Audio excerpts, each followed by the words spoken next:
So hello दोस्तों, कैसे हैं आप सब लोग। उम्मीद करता हूँ आप सब लोग बहुत बढ़िया होंगे और ऊप्स की प्लेलिस्ट को फॉलो कर रहे होंगे। तो आज की हमारी वीडियो आ चुकी है कि हम इंस्टेंस वेरिएबल को कैसे एक्सेस करेंगे, कैसे अपडेट करेंगे, कैसे डिलीट करेंगे। ये तीनों चीजें मैं आपको एक ही वीडियो में बता दूंगा। कुछ भी नहीं है, बहुत सिंपल सा कंसेप्ट है। अगर आपको इंस्टेंस वेरिएबल पता है क्या होते हैं, कैसे डिक्लेयर करते हैं, तो ये सीखने में आपको कोई भी दिक्कत नहीं आने वाली है। जो हमने पिछली वीडियो में हमने डिक्लेयर किया था, अब हम उसको एक्सेस करेंगे, अपडेट करेंगे और डिलीट करेंगे। ठीक है, तो चलिए दोस्तों, बिना कुछ देरी के वीडियो को शुरू करते हैं। फिर तो सबसे पहला आपका आता है how to access. How to access में आपके दो पॉइंट आ जाएंगे। क्लास के अंदर कैसे एक्सेस करोगे, क्लास के बाहर कैसे एक्सेस करोगे। ये ऑलरेडी आप कर चुके हो। जो मूवी नाम का हमने एक डेमो प्रोग्राम किया था, उसमें हमने ये सब किया था। डिस्प्ले मेथड लगाया था, प्रिंट कराया था। हाउ टू एक्सेस बाहर से करना है, object dot name outside the class. Simple चीज है, फटाफट से बता देता हूं। ये भी आपका हो गया। तो ये आपका पुराना हम हटा देते हैं। अब आ जाओ दोबारा से यहां पे आईडीएलई पे। अब आ जाओ, एक क्लास बनाओ पुष्पा। ठीक है, हमने एक क्लास बनाई। उसके बाद एक कंस्ट्रक्टर हमने बनाया सेल्फ। इसके अंदर मैंने क्या किया, self dot A, self dot A में 10 डाल दिया मैंने, सेल्फ डॉट बी में मैंने डाल दिया 20। ये आपके इंस्टेंस वेरिएबल है कंस्ट्रक्टर के अंदर, इनसाइड कंस्ट्रक्टर। पिछली वीडियो में हमने बताया था। उसके बाद मैंने एक मेथड बनाया डेफ डिस्प्ले सेल्फ, कॉलन लगेगा। उसके बाद प्रिंट में, अब देखो मुझे एक्सेस करना है, मतलब कि प्रिंट कराना है क्लास के अंदर। ये क्लास के अंदर प्रिंट करा रहा हूं मैं। ठीक है, क्लास के अंदर कैसे कराएंगे, सेल्फ डॉट ए प्रिंट हो जाएगा। हो गया आपका प्रिंट सेल्फ डॉट बी, हो गया आपका प्रिंट। यही है आपका एक्सेस। डिस्प्ले मतलब एक्सेस ही होता है। ठीक है, आप एक्सेस कर रहे हो। उसके बाद आप क्या करो, इसका ऑब्जेक्ट बनाओ। ऑब्जेक्ट बनाओगे ओबीजे इक्वल टू पुष्पा। कुछ पास करने की जरूरत नहीं है, सेल्फ के बाद मैंने कुछ भी नहीं दिया है, मैंने डायरेक्टली ए बी की वैल्यू डाल दी। ठीक है, तो कुछ पास करने की जरूरत नहीं है। अब मैं ओबी डॉट डिस्प्ले करूंगा तो बताओ क्या आएगा, बताओ। हाँ ओबीजे, ठीक है, 10 और 20 सही है। 10 और 20 आ गया। इनसाइड द क्लास ऐसे एक्सेस कर सकते हो यूजिंग सेल्फ वेरिएबल। ठीक है, बस यही था आपका inside the class. Outside the class by using object reference variable. Object reference variable से कैसे प्रिंट कराओगे, प्रिंट किया ओबीजे डॉट ए, वैसे ही ओबीजे डॉट बी, हो गया आपका ये भी। तो ऐसे हम इंस्टेंस वेरिएबल को एक्सेस कर सकते हैं। ठीक है, ये आपका क्लास के अंदर से हुआ ऊपर वाला, ये आपका क्लास के बाहर से हुआ। तो ये आपका खत्म, how to access instance variable, ये आपका हो गया। अभी तक किसी को कुछ पूछना है तो पूछ लो, फिर हम चलते हैं हाउ टू डिलीट। बताओ, कुछ पूछना है किसी को कुछ? ठीक है, देखो किसी भी डेटा में ना सिर्फ CRUD ऑपरेशंस होते हैं। डेटा को क्रिएट करना, रीड करना, अपडेट करना, डिलीट करना।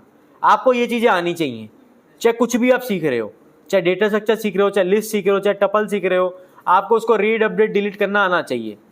ठीक है, तो चलिए, डिलीट में भी सेम चीज है। क्लास के अंदर कैसे करोगे, क्लास के बाहर कैसे करोगे, बिल्कुल सिंपल सी चीज है, कुछ भी नहीं है। अब आ जाओ डिलीट पे। तो देखो, मान लो मैंने एक प्रोग्राम बनाया सेल्फ डॉट, इसी में ही मैं थोड़ी सी एडिटिंग करता हूं, self dot c, self dot d equal to 40। ये 4 आपके इंस्टेंस वेरिएबल बन गए। ठीक है, अब मैं क्या करता हूं, मैं एक फंक्शन बनाता हूं M1 मैंने एक फंक्शन बनाया।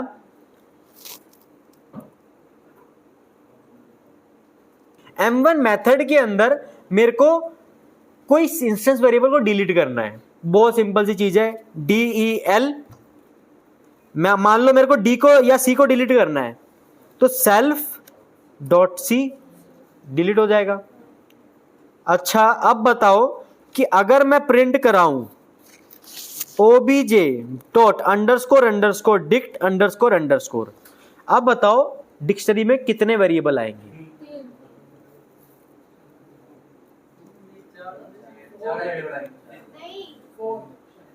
पहले 3 अब 4।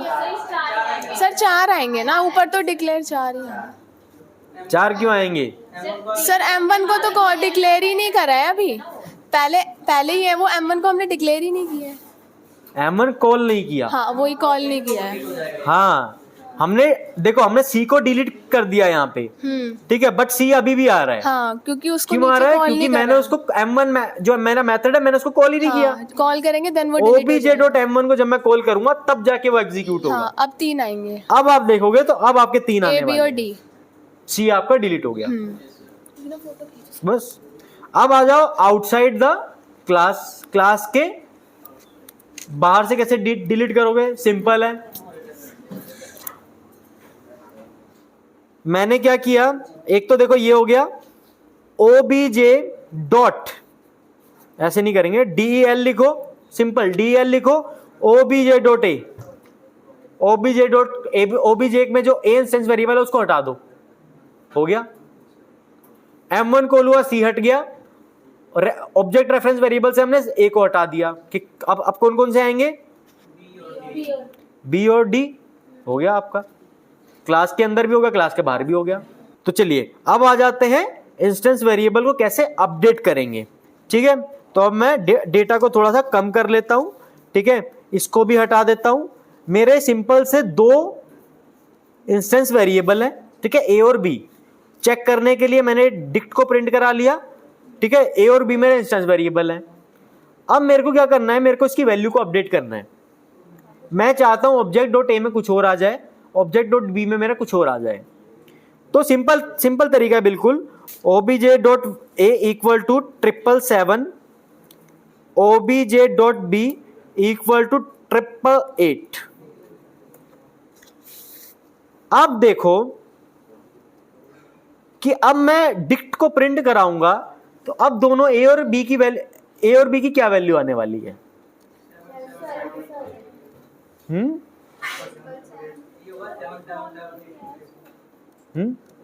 बोलो, किसको कॉल नहीं किया? वैल्यू चेंज हो जाएगी, ठीक है, होगी वैल्यू चेंज, हो गई अपडेट, ठीक है। एक आपका ऑब्जेक्ट बना जिसमें ए और बी इंस्टेंस वेरिएबल थे, जब वो बने तब उसकी वैल्यू थी 10 और 20। ये कैसे पता लगाएंगे? चेंज करने से पहले एक बार फिर से प्रिंट करा लो, चेंज करने से पहले प्रिंट करा लिया तो ओरिजिनल वैल्यू आएगी, चेंज करने के बाद प्रिंट कराना तो अपडेटेड वैल्यू आएगी। जैसे रन करेंगे,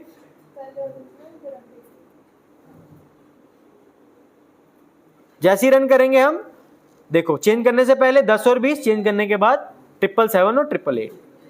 तो ये था आपका how to update instance variable. अच्छा, एक लास्ट और रह गया बस, मैं आपसे एक क्वेश्चन पूछना चाहता हूं कि जैसे मान लो ऑब्जेक्ट में हमने क्रिएट किया, इसका नाम मैं थोड़ा सा ऑब्जेक्ट 1 दे देता हूं क्योंकि मेरे को एक और ऑब्जेक्ट बनाना है यहाँ पे, ठीक है, object 1 dot a, object 1 dot b, ठीक है। इसको ये प्रिंट को मैं फिलहाल के लिए हटा देता हूं, ठीक है। ये आपका ऑब्जेक्ट 1 था, मैंने अभी कुछ भी चेंज नहीं किया, पुराना वाला प्रोग्राम ही है ये।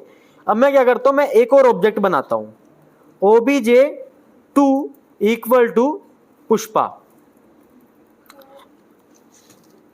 अब बताओ obj1 डॉट डिक्ट में क्या आएगा, obj2 डॉट डिक्ट में क्या आएगा?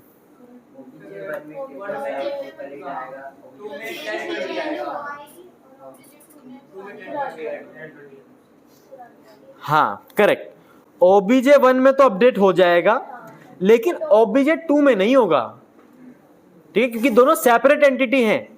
अगर आप obj1 में अपडेट कर रहे हो, obj1 के a में अपडेट कर रहे हो तो उसी के a में अपडेट होगा, ठीक है, जो मैंने पेंट में आपको समझाया था। यहां पे अगर यहां पे मैं ए बी दोबारा से दिखा देता हूं आपको, एक यहां पे ऑब्जेक्ट बना आपका, ठीक है, एक ऑब्जेक्ट ये बना, ठीक है, ये है आपका obj1, ये है आपका obj2, इसके अंदर आपका a है, ठीक है, a 10 और 20 था लेकिन मैंने इसको कर दिया अपडेट। 10 और 20 था, लेकिन मैंने इसको क्या कर दिया, मैंने कर दिया 777 और इसमें मैंने कर दिया 888, अपडेट कर दिया। लेकिन जो obj2 है उसमें वही वैल्यू है, a की 10 और b की 20। मैंने obj2.a में मैंने कुछ चेंज नहीं किया, तो इसलिए आपको obj2 में आपको वही वैल्यू मिलेगी जो थी उसकी, बट obj1 में आपकी वैल्यू चेंज हो जाएगी क्योंकि आपने उसकी वैल्यू को अपडेट कर दिया है। तो जैसे ही आप इसको रन करोगे, ठीक है, ये देखो a में obj1 के a में चेंज हुई वैल्यू मिल रही है, अपडेटेड वैल्यू मिल रही है, लेकिन obj2 में आपकी वही जो पुरानी वैल्यू थी वही आ रही है। हाँ, कुछ पूछना है आपको? एक क्वेश्चन है कि ये सेम थिंग डिलीट फंक्शन के साथ भी वर्क करते हैं, जैसे हम ऑब्जेक्ट 1 में डिलीट कर दे तो क्या ऑब्जेक्ट 2 में भी डिलीट हो जाएगा? हाँ, ये सेम कंसेप्ट है। अगर ऑब्जेक्ट 1 में डिलीट करोगे तो ऑब्जेक्ट 2 में डिलीट नहीं होगा, सेपरेट एंटिटी है। मान लो यहाँ पे मैंने ये जो आपका ए है, ठीक है, ये 777 वाला ए है, इसको मैंने उड़ा दिया, ये उड़ गया आपका फुरफुर करके, ठीक है। ए आपका हट गया, तो ए को हटाने के लिए मैंने वहां से तो हटा दिया, लेकिन मेरे को यहां से भी हटाना पड़ेगा। del obj1.a, मैंने ए को हटा दिया, बट obj1 में से हटाया है, obj2 में से नहीं हटाया। तो obj2 में अभी भी ए है, तो अब आप इसको जैसे ही रन करोगे तो obj1 में से तो हट जाएगा। ये देखो obj1 में से हट गया, सिर्फ बी आ रहा है, लेकिन obj2 में अभी भी ए है, ठीक है। तो दोनों सेपरेट एंटिटी है, सेपरेट ऑब्जेक्ट्स हैं। सर एक क्वेश्चन और है। हाँ। जैसे हमें सारे इंस्टेंस वेरिएबल डिलीट करने हो तो हम डेल लिख के obj.__dict लिख दे तो डिलीट हो जाएंगे सारे? ओके, तो good question. How to delete multiple instance variables, ठीक है। तो इसका सिंपल सा तरीका है, कुछ भी नहीं है, कोमा डाल के वेरिएबल का नाम देते जाओ। डिलीट obj1 का ए डिलीट कर दो, obj1 का बी डिलीट मार दो। सर इस तरीके से नहीं होंगे जैसे आपने लिख रहा __dict__dict? नहीं, वो तो प्रिंट करते हो पता चलेगा ना। अभी ये दोनों आपके डिलीट हो जाएंगे एक ही लाइन से। अच्छा, अब आपके डिक्शनरी में ये प्रिंट होगा कि भाई है भी कि नहीं। अब मैंने obj1 में दोनों डिलीट कर दिए, इसमें दो ही थे ए और बी, और मैंने दोनों को उड़ा दिया। अब आप जैसे इसको रन करोगे, देखो ये खाली आएगी आपकी, देखो ये आपकी खाली आ रही है, ठीक है। तो आप सिर्फ और सिर्फ obj1 से डिलीट होगा, obj2 से नहीं होगा। अगर obj2 से करूंगा तो होगा, ठीक है। तो ये देखने के बाद आपकी एक चीज क्लियर हो जानी चाहिए कि अगर आप एक इंस्टेंस वेरिएबल की वैल्यू को चेंज करते हो तो उसका चेंज आपको दूसरे ऑब्जेक्ट में रिफ्लेक्ट नहीं होगा, क्योंकि because of every object the separate copy of instance variable are available. हर एक ऑब्जेक्ट के लिए सेपरेट कॉपी है इंस्टेंस वेरिएबल की। एक में चेंज करोगे दूसरे में नहीं होगा, एक में डिलीट करोगे दूसरे में नहीं होगा। जब तक आप उसमें नहीं करोगे दूसरे वाले में, तब तक उसमें अपडेट या डिलीट नहीं होगा, ठीक है। तो दोनों की आपकी सेपरेट कॉपी रहती है। तो ये था आपका पूरा पोस्टमार्टम इंस्टेंस वेरिएबल्स का। इंस्टेंस वेरिएबल इस वीडियो के साथ आपके खत्म होते हैं। मैंने आपको पिछले 3 वीडियो में इंस्टेंस वेरिएबल का पूरा पोस्टमार्टम करवा दिया है। अगली वीडियो से हम लोग देखने वाले हैं स्टैटिक वेरिएबल्स क्या होते हैं। तो तब तक के लिए आपका कोई भी डाउट हो तो आप कमेंट बॉक्स में जरूर पूछ लेना। तो अब हम मिलेंगे अपनी नेक्स्ट वीडियो में। तो तब तक के लिए अपना ध्यान रखें, जानवरों से प्यार करें। जय हिंद।